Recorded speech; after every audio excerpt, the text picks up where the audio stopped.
everyone, welcome back to Minecraft Fossils and Archaeology.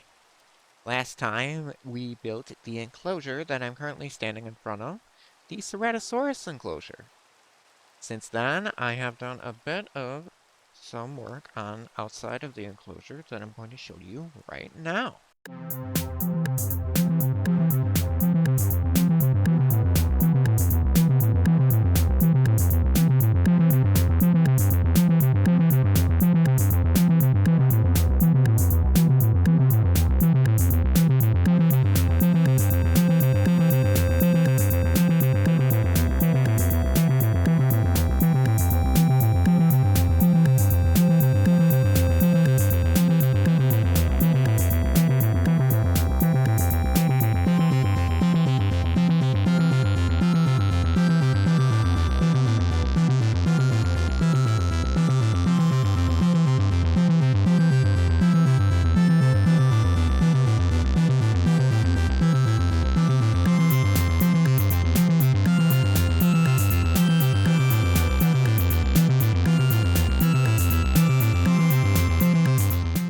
As you can see in that little bit, I have done some work on the outside pathways of the park, which I think I've come up with a name for.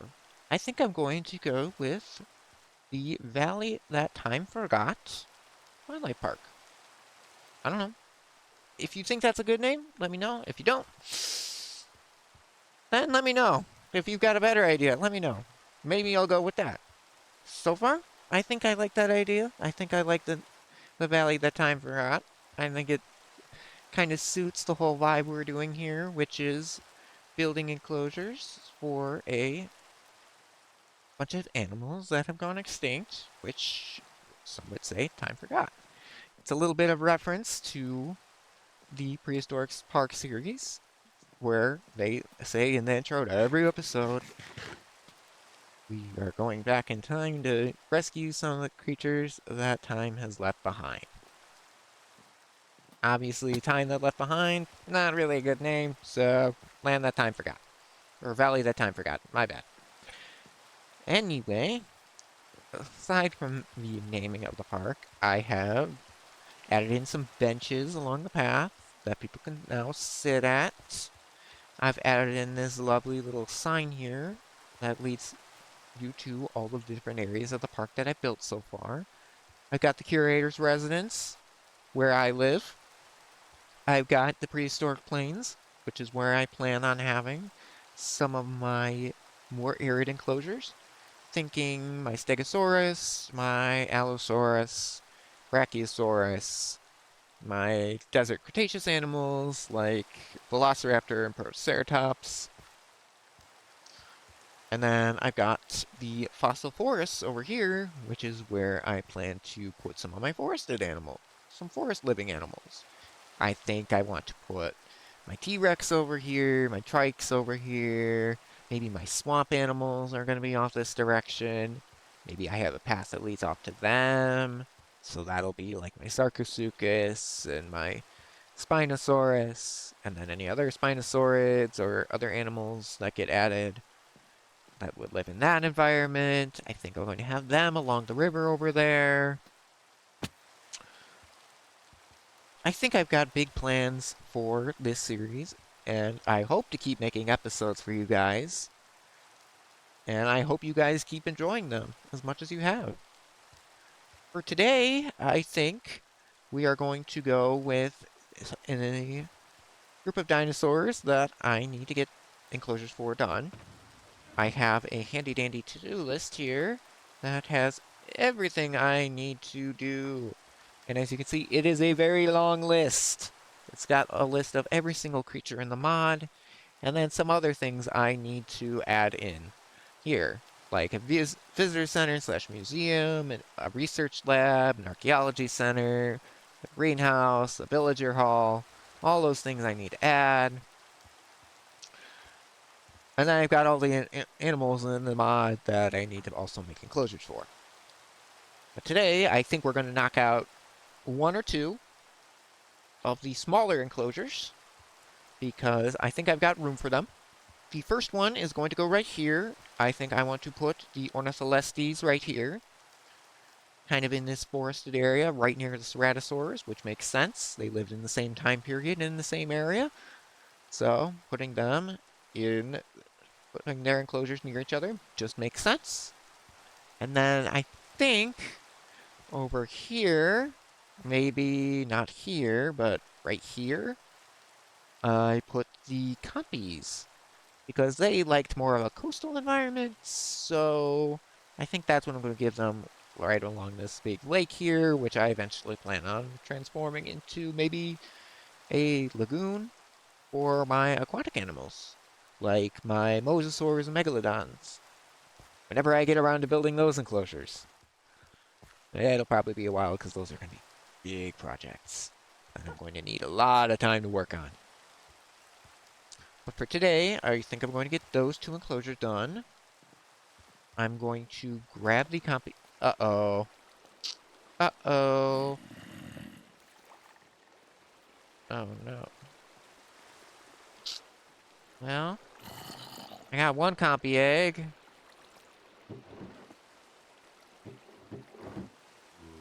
And the copy DNA seems to have vanished, so I once again I was not informed on whether or not the cultivator busted. So now I've got this guy who lives in my house now. Because I think I do want to save this guy. I do want to keep this guy somewhere. So maybe I just leave him here and just let him be. And I think I've got an idea for what I want to do with that guy. But that's not going to happen today. That's going to happen in another episode. I think that episode's going to happen soon. I want to get the research lab built so that I don't lose any more DNA like that. But for right now, I'm going to get some of the work done. I'm going to get that done real quick. You're going to see it real quick. We're going to do it real fast in a time lapse. And then we'll be back when I think I might want to do some of the vegetation with you guys. I don't know. We'll see.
And here we are, standing in front of the viewing gallery for one of the mostly complete enclosures.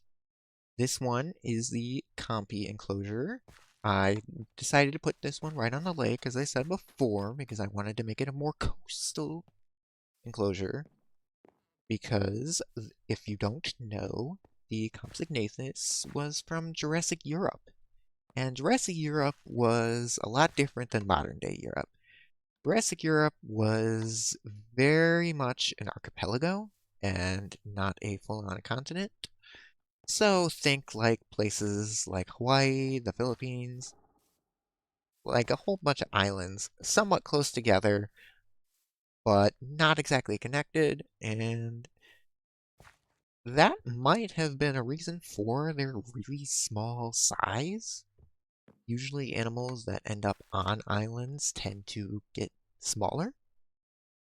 We see that we've seen that with certain species of elephant, certain species of bird. Sometimes it goes the other way, like with the Galapagos tortoise. There's another archipelago, the Galapagos Islands. But with the copy, that might be the opposite. Or it may just be a juvenile animal. The only skeletons we have might be juveniles, so I don't know. Until we recover more specimens, we won't know for certain what the Compsognathus actually look like as an adult, or if we do have adults, or any of that. Now, this enclosure I've gone through. I've also completed this path here. I think I should probably expand it a little more on this side, because now this viewing gallery here is kind of jutting into the path. But that can happen a little later. Also gone ahead and added in the benches, the trash cans, and more trees to kind of make this feel more like part of the park. I have also pretty much finished up the Ornitholestes enclosure in here. If you do notice me hopping over the fence, it's because if you put a trapdoor over a fence, you can hop over it just fine. But mobs won't see it that way. They'll see this fence still as a fence, and they won't try to jump it. Which I think will work for the dinosaurs. I tried this in the test world, and it worked for Ornitholestes adults. I didn't have them jumping at the edges, but I think it'll work. So, like I said earlier, I did want to do some vegetation and talk through some of my thought process on how I do that with you guys, because I haven't really done that on camera, and I wanted something to do while the eggs hatch. So I'm going to put these three eggs down here. I'm going to get a torch because it's about to get dark. And these, I'm pretty sure these guys are nocturnal, if I remember correctly, but I could be wrong. So usually when I do the vegetation for these enclosures, I like to look at where are the trees and where are things going to start sprouting up. Like, most things don't grow directly under tree leaves. That means they don't have access to sunlight, and you're not going to see very much under there. You might see some small things, like maybe a fern or two nearby the trees, but nothing super big. Usually your bigger plants are going to start growing a little further out, so like I'm going to put these to terrace a bit further away from the trees. Like right there, right here. Usually you're not going to see a whole lot of all plants growing near rock walls either. So I'm going to put some of these more low-lying plants here, these club mosses. And then over in these open areas as well, I'm going to put some of these where things are kind of walking back and forth. Usually where things walk back and forth, you don't have a whole ton of all plant cover as well. So I'm going to put some more ferns over here. And maybe one of these guys over here. Maybe some horsetails over here by the water. Maybe get a few of these over here, by that rock. Just kind of filling up the ground, making it look covered, but not too covered to block the view of the animal. That's kind of the whole idea with this, is to make enclosures that are realistic, but not too realistic that you can't see the animals anymore. Because that kind of kills the point of the whole enclosure. You want to be able to see the animals wandering around in them. So I think this is pretty good. Those there. Maybe take some sea pickles as other small little plants. You can put these on anything, any blocks, so they're really nice. And the Ornitholestes have hatched. What do we have in here? We have a male, a female, so we've at least got a breeding pair, and we have another male. Okay. Two males and a female. Okay. Ooh, is that them making noise? Okay. I like that ratio. It's fun. It's different. It's different than all the other ratios in the park. I think I only have a breeding pair of dillos. I have two females in the Compsognathus with one male. I only have two males in the Ceratosaurs, so I think this is a good ratio. I like it. I think I'm gonna add a few more plants. Maybe take a look from the viewing gallery, see how it looks. How does it look? I'd say that looks pretty good. I'm gonna hop up here because that gives me a little better view. I do like what I've done here, where I've kind of made it so that there's a lower ground that leads into the enclosure. You see that a lot in zoos where they have almost like a ditch in front of the fence so that the animals can't hop out, but still gives you a good vantage point looking into the enclosure. I really like, and I kind of did an accident. I didn't realize I was doing it until I did it. And now that I've done it, it looks really cool with the little guys wandering around. These guys aren't going to get that much bigger than this. They're going to get about this big. So I think this enclosure size is perfect for them. They don't need anything huge. They got plenty of places to hide. If, say, maybe a random bird or pterosaur flies overhead. So I think this looks really good so far. So now that these guys are done, the Ornitholestes are done. They're in their enclosure. They're wandering around, and they are wandering around at night because they are nocturnal. It's going to be very interesting because I think them and the Compies might be the only two nocturnal species I have in the park. So they're going to be wandering around all the times where I'm not really working and trying to like sleep so that the mobs don't show up. But now we can wander over here to the Compies, which I'm going to put some smaller plants by the base of the tree here, kind of, then put some taller ones by the water's edge, like the horsetails, which we usually see real life near water's edge. Maybe do these guys as well. Just kind of putting some ground cover near there. Ground cover near these rocks. Oh, I don't have buttons. I actually want buttons. Maybe a few more than 2 stone buttons. Let's do 6 button. Okay, now I have a stack of buttons. Okay. Didn't mean to do that, but that means I have more for other enclosures. But you can use these as like little pebbles near your rock formations to make them look a little more realistic. Kind of make them go different directions because you can turn your character to make them turn different ways. Ooh, I actually wanted the drip leaf. I think that looks pretty cool in coastal enclosures. So maybe like here. One growing out in the middle here. I don't want to put lily pads in here because lily pads are not a plant that grew in the age of the dinosaurs. At least not during the Jurassic, for sure.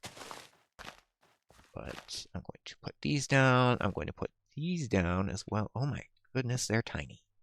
Those are some really tiny eggs. Holy. Wow. I can barely see those. On YouTube, you might not be able to see those because YouTube is going to compress this video. Oh boy, oh boy. That means the copies themselves are going to be really tiny too. Oh man. I do not envy you guys. I am sorry in advance because that's going to be hard to see. Especially in this enclosure where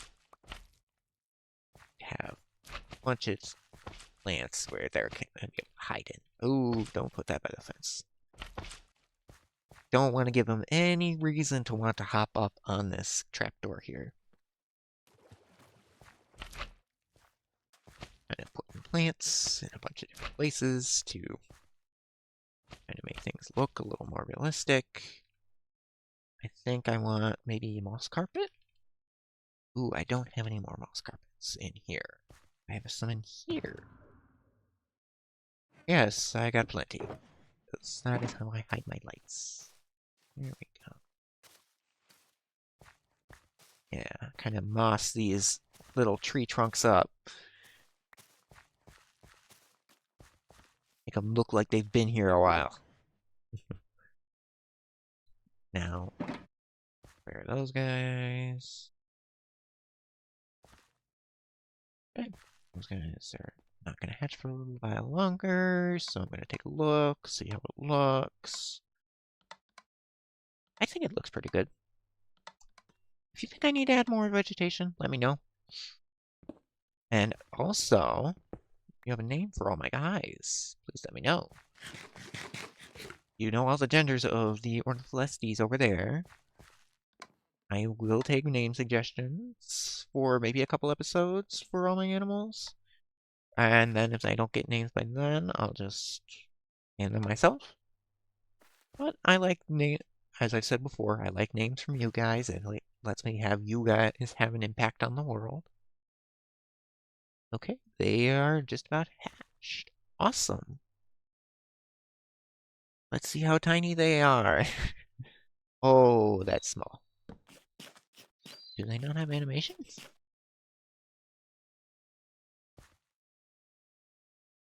Oh, that is gonna be hard to see. Oh, oh, they're so tiny. They're so tiny. They do have animations. They were just weird because they just hatched. Okay. I was a little worried that there was a bug I had to report. But no, they're so tiny. So this one's a male. Where's the other one? Female. Okay, breeding pair of copies. Awesome. But now that I've gotten them all hatched out, I can let them wander around, get acclimated to their new home. Obviously, there's still more work to be done in the park. Obviously, I want to keep going that way and expand the plains, but I really wanted to get these guys close to the water, so these guys are here. So now that they are all situated, we can take one last look at our little guys. Maybe stock up their feeder a little bit. Put some more steak in there, because I've got infinite steak. Don't need any of that. But now that they're done, they're going to get about this big, so they're going to stay small. They might be easier to see at that size, but let me see if I can find them from here. Okay, that guy was kind of easy to spot. If you look really closely, he's hiding under that fern under the tree. But I don't see the other one. Oh, yeah, actually gonna be fun to look at from these galleries because it's gonna be able hide and seek to find them. I think that's gonna be really fun and really cool.